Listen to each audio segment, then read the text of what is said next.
Certain applications may require small form factors, which could require circuits with densely packed components. But when components are located close to one another, coupling interactions may arise between these components. This could impact performance.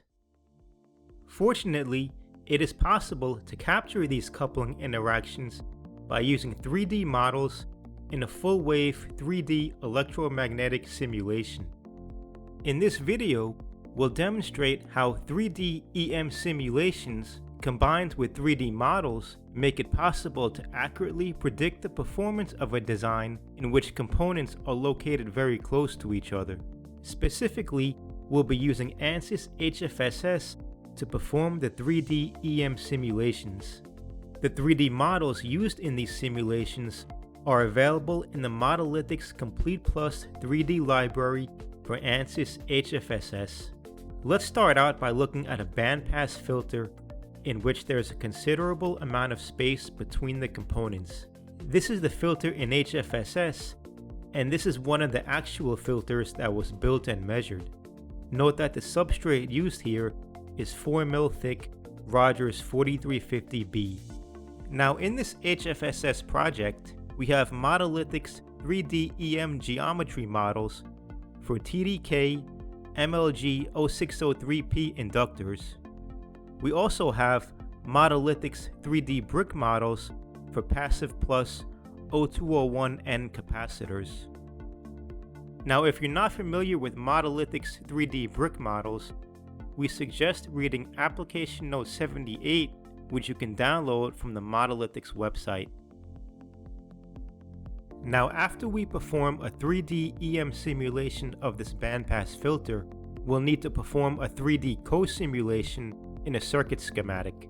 This circuit schematic includes the 3D EM simulation data from the simulation we just performed. This 3D EM simulation data is combined with the microwave global models for the capacitors. This allows for a complete 3D EM simulation. Now before showing any results, let's also perform a planar EM circuit co-simulation of the same filter. Here's the filter's layout.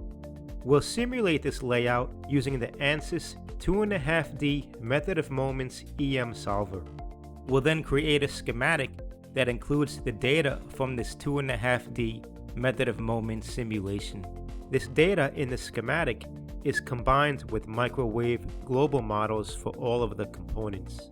Simulating this schematic produces the final planar EM circuit co-simulation results. Let's now compare the results of both simulations with actual measured data. This graph right here includes the measured S21 of 3 filters that were built and measured. This measured data is shown by the dashed traces. The solid red trace represents the planar EM circuit co-simulation results, while the solid blue trace represents the 3D EM simulation results. We see that the two simulations produce similar results. The planar EM circuit co-simulation does produce a passband response that shifted about 40 MHz lower in frequency. In the end, the key takeaway here is that the 3D EM simulation results agree very well with the measured data, while the planar EM circuit co-simulation results agree fairly well with the measured data. Let's now look at a similar bandpass filter, but now the components are located very close to each other. We'll perform a 3D EM simulation the same way as before. We'll also perform a planar EM circuit co-simulation using the same method shown earlier.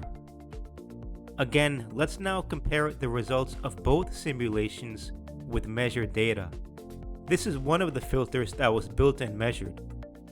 The dashed traces you see here represent measured data of 3 filters.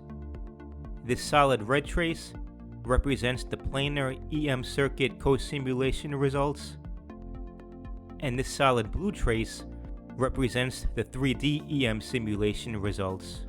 Now, if we were depending on only the planar EM circuit co-simulation, we would think that our filter has a very good response. However, we see that the measured data is quite different than what the planar EM circuit co-simulation is telling us. The good news here is that the 3D EM simulation results agree very well with the measured data. So these results demonstrate the need for using 3D models in a 3D EM simulation for designs in which components are densely packed. Now, practically speaking, we'd want to tune this filter to improve the performance. In this case, we can do this from within the 3D co-simulation schematic. Recall how the 3D co-simulation schematic includes the 3D EM simulation data combined with the microwave global models for the capacitors. So we can tune this filter by adjusting the values of the capacitor models within the circuit schematic. Since the 3D EM simulation data is already incorporated into the schematic, there's no need to perform multiple time-consuming EM simulations. Here we see that adjusting the capacitor values improves the response. Now we can compare these results with measured data. We see good agreement between the 3D EM simulation results and the measured data. For comparison, let's also show the results of the planar EM circuit co-simulation with the adjusted capacitor values. Again, we see how these results are quite a bit different than the measured data. So in conclusion, we've demonstrated how 3D EM simulations with 3D models can accurately predict the performance of compact designs. For a more in-depth look at the example shown here, visit the Modelithics website and check out the published article titled "Capitalize on Full-Wave Electromagnetic Simulations with 3D EM Component Models." Well, that's it for this video. For more information or to request a free trial, visit www.modelithics.com or email sales@modelithics.com.